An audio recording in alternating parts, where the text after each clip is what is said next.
And now, 7 years after Iran and Saudi Arabia severed diplomatic ties and closed their respective embassies, it seemed relations would never be the same again between the two. The polarization impacted all aspects of stability and geopolitics in the region of the Persian Gulf and beyond. But today, a new chapter has emerged where Tehran and Riyadh are on a positive path to reconciliation.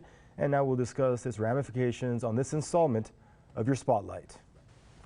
And now joining us is Gisu Misha-Ahmadi, PRESSTV correspondent, for an update on the story. Gisu, we know that you accompanied the Iranian diplomatic delegation to the Saudi city of Jeddah. What did you witness? Share with us all you can. Well, Danny, first of all, this was supposed to be a one-day trip to Riyadh in response to the trip that the Saudi foreign minister took to Tehran about 2 months ago.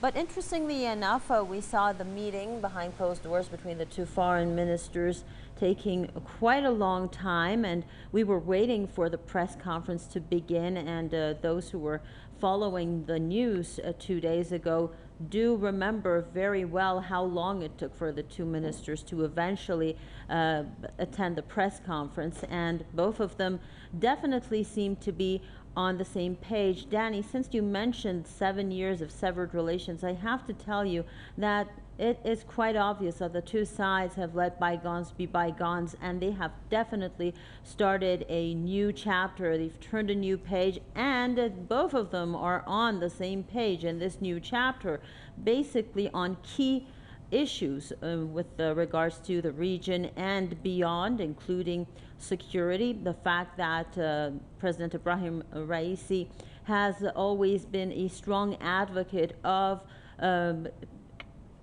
securing the region only with the help of regional countries and not allowing foreigners to meddle in regional issues. This is something that we heard exactly the words come out of the mouth of the Saudi foreign minister, which was very heartwarming to see that the Saudis actually do agree with the Islamic Republic of Iran when it comes to security issues. And of course, we do know that the security officials did also meet in Moscow with regards to that just a few weeks ago.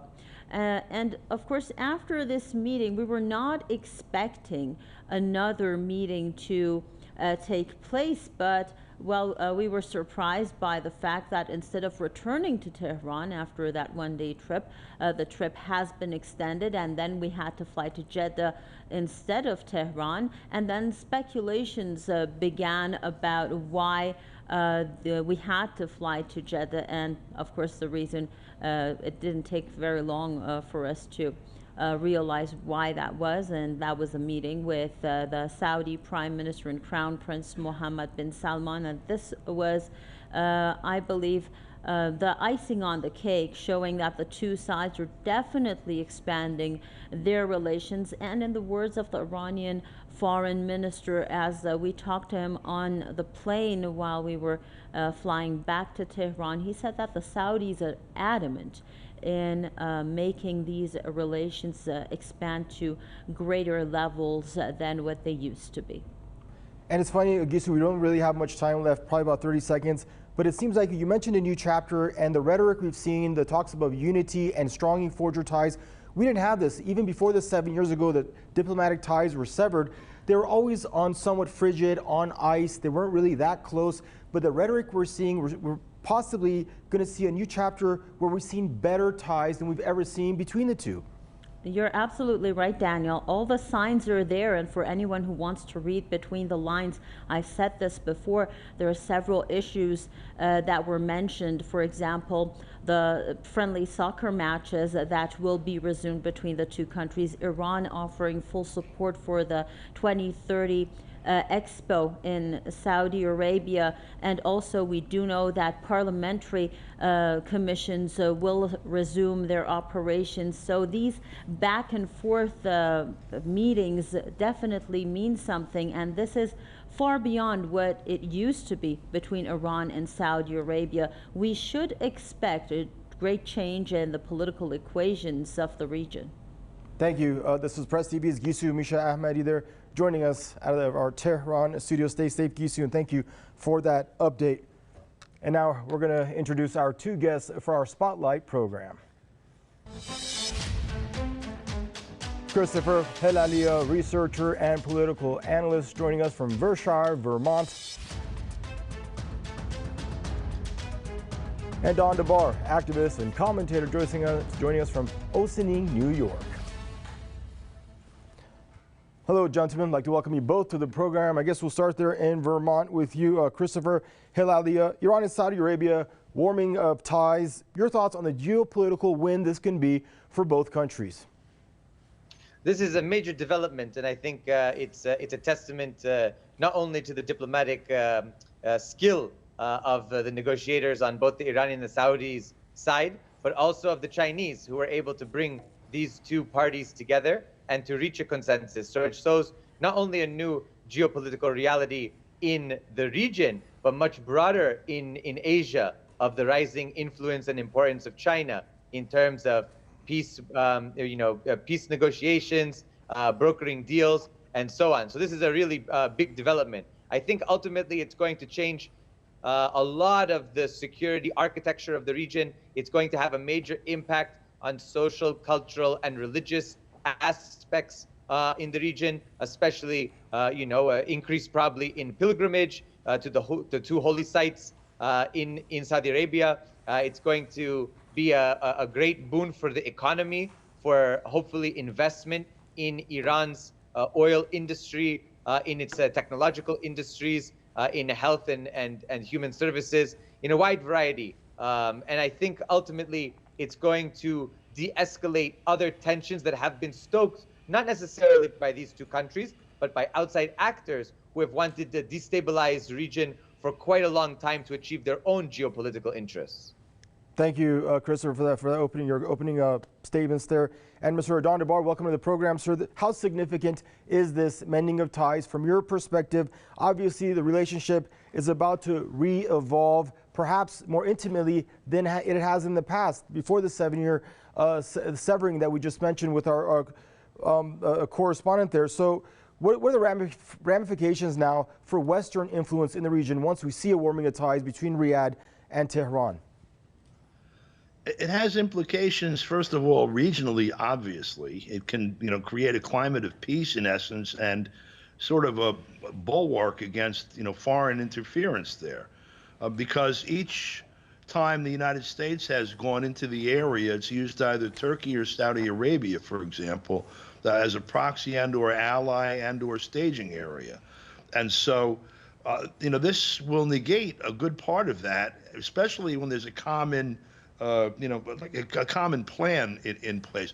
This itself has huge implications both for like petroleum globally, for petroleum markets, for the producers, in essence, their position as against the consumers, and it also has, for that reason, for the regional reasons, and also just intrinsically major implications globally in the context of a rising multipolar world. Unity in that region between the two great powers there can only help that rise as one of the poles. Sun Tzu wrote, very long time ago, an evil enemy will burn his own nation to the ground to rule over the ashes.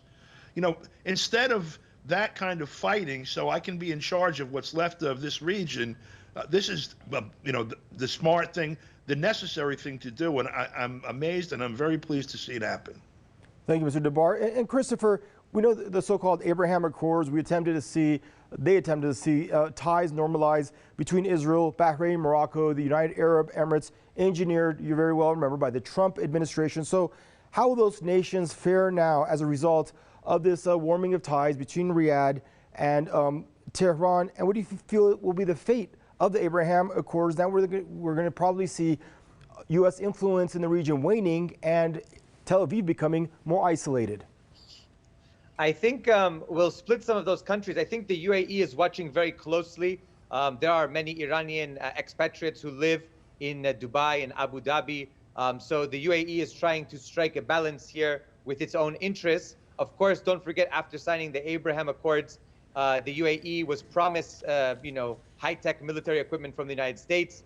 Israel immediately blocked it, so it hasn't received that. So it has already been on the losing side of the Abraham Accords, and it recognizes that warming relations between Saudi Arabia and Iran will only benefit it. Whereas, for example, Morocco, which is continuing its brutal occupation against Western Sahara, against the Sahrawi people who are fighting with the Polisario Front, they are very close to Israel. In fact, deepening their military ties, Israel helped them to build the wall in Western Sahara, one of the longest in the world. So I think that these two, for example, will be very different. I think Morocco is deepening its ties. It sees Israel, the United States, and its European allies as important for its continued domination over another Arab population, the Sahrawi people, whereas the UAE is on the losing side of the Abraham Accords and is probably going to see a warming of ties between the Saudis and the Iranians as being a beneficial thing.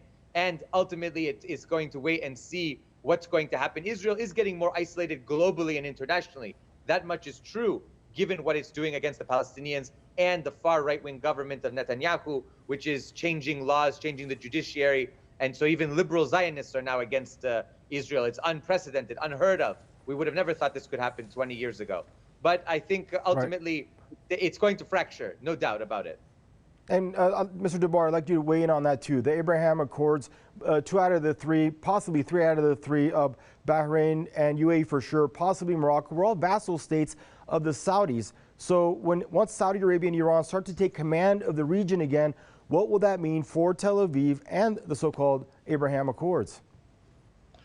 Well, let's take the example, of Bahrain. I mean, Bahrain is a vassal of Saudi Arabia. The Saudis came in when you had the uprising back in 2011 or whenever it was. But the Saudis are acting on behalf of the United States, which has a military base that takes up some huge proportion of that country. If the Saudis are to act in their own national interest as opposed to the interests of the United States, in other words, if they're to exercise sovereignty instead of acting as a vassal itself of the United States, the natural relationships that will evolve in that region will be, based upon solidarity and supporting each other's sovereignty and facing the world together as a unit, because that is where the strength will lie. I'm thinking, again, I'm going to go across for a second, the oil markets, petroleum markets. If you consider Russia, Iran, Saudi Arabia, Venezuela, Algeria, Nigeria, a few of these others, bringing to life some actual unitary sense that we are the producers, not just OPEC plus, but where they're trading with each other as full equal partners, et cetera. The power on the world stage will grow immensely, and it'll benefit every one of them. Thank you. And Christopher, as it seems the U.S. has ratcheted up tensions against Russia and China, there's been what a lot of people have been considering some serious change in the world, this so-called New World Order, where we're seeing immense change in Africa, in the region of West Asia. So what is changing today from your point of view, and who's going to be the winner and who are going to be losers in this so-called New World Order? I think ultimately U.S. hegemony is on the decline. It's on life support, but it's in no way gone yet. And that's the real, the danger here. Whenever an empire collapses, the danger is that it will lash out like a cornered animal. The problem is in the nuclear age, that's even more dangerous, given the fact that lashing out means the annihilation of our species and of life as we know it on planet Earth. So I think it's very important to understand that the development of a new world order, of a multipolar order, of a peaceful system where sovereignty is respected, where peace reigns, where there's justice in international affairs, that can only come, hopefully, diplomatically. And the problem is that the conflict now in Ukraine, the now meeting happening between United States, Japan, and South Korea, that's going to make even more moves in the Pacific. And there's even talk of NATO opening an office in the Pacific. It's Atlantic, now it's going to the Pacific. I think ultimately the United States is trying to maintain its hegemony however it can. It cannot win on 5-6 fronts. So it's focusing now in Ukraine. It's going to focus against China.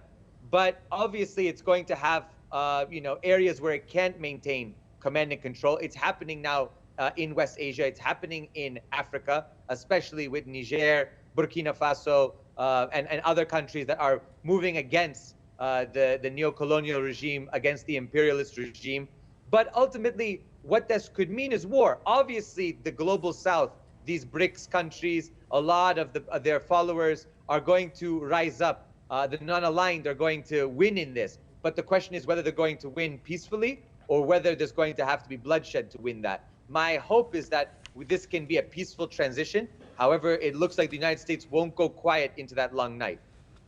Thank you, Christopher. Mr. Dondabar, so if you could, please, I'm going to put the same question to you. This reconstitution we're seeing in alliances in Africa, in West Asia, in East Asia, in Central and South America. Your thoughts on how things are changing in the world and who are the winners and losers? The winners are going to be pretty much all of humanity, with the exception of the elite that currently runs the Western construct.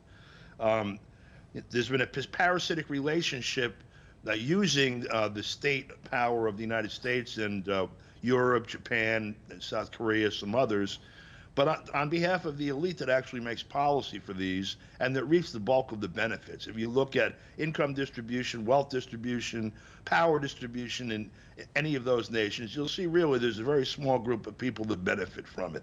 Everyone will benefit from undoing that system, including the people in those countries.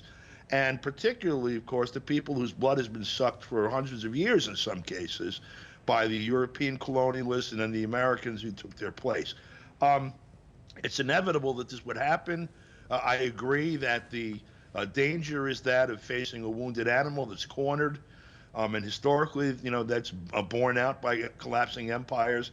Nevertheless, humanity has an awful lot of skill and talent and resilience in its nature, basically. And I'm hoping we will fumble our way to a place where we can get these lunatics' hands off the death button and take control of our future for all of us.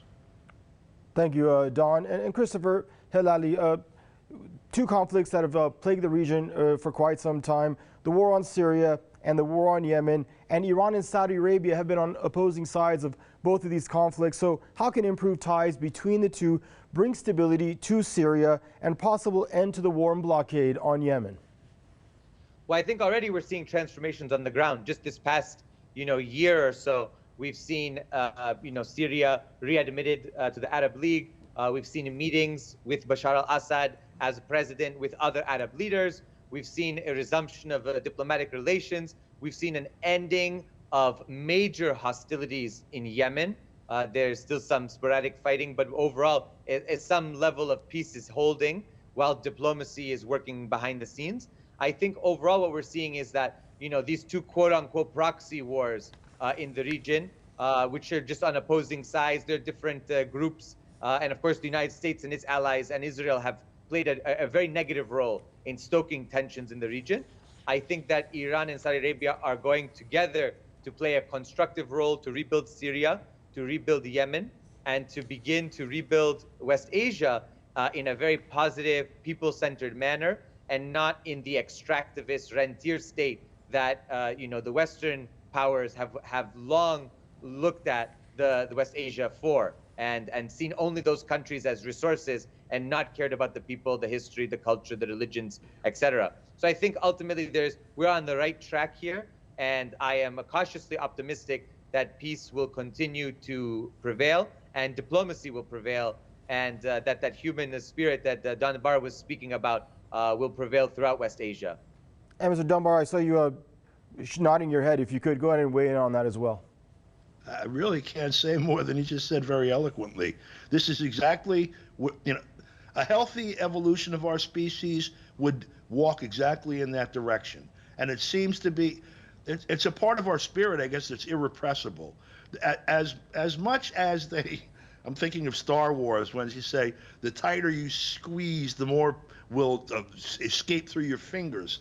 The more repressive the architecture of this Megillah that has charge of a large part of the planet that's losing its grip, the tighter they squeeze, the more creative and the more assertive the rest of us become, of necessity.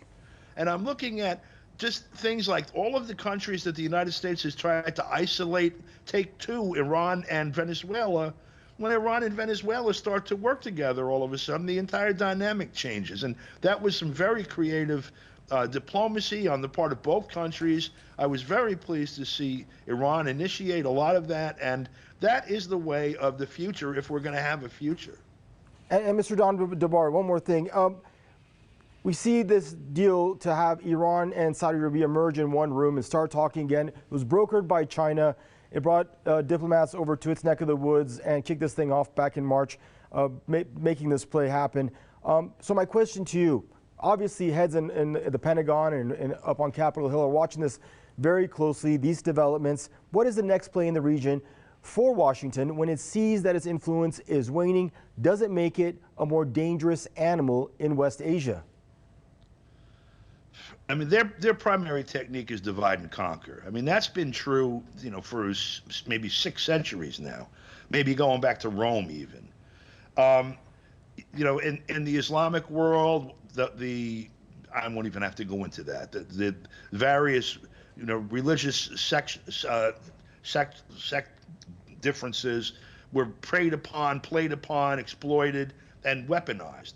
In Ukraine, as a matter of fact, the legacy of the history there between Roman Catholicism and Orthodoxy. We're seeing that played out in Ukraine, even by Zelensky right now, breaking off from the Russian Orthodox Church and all of that. They look for anything that will divide people and push it, exploit it using the media power that they have or have had, and also at gunpoint training people, arming both sides, doing things that will have people killing each other and destroying each other's ability to function, basically, while they walk in and walk away with everybody's stuff. That's basically what happens. I think you have to watch out for that. Unity is the word of the day, I think, and this is a major step forward in that direction. And we only have about 30 seconds left. Christopher Helali, your final thoughts on the kind of dangers now posed by Washington and its allies to try to regain some kind of influence in a losing battle in the Middle East and West Asia? The dangers will be the United States giving a major military package to the Saudis, trying to push the Saudis into normalizing ties with Israel, further bolstering Israel, maybe even supporting Israel's aggression against Iran and other countries in the region. I think that there's great danger on the horizon, but there's also great prospects for peace. So we must continue to advocate and to be loud about the need for peace, negotiations, and a just resolution to all the conflicts in the region, and a bringing together of these peoples in unity, really.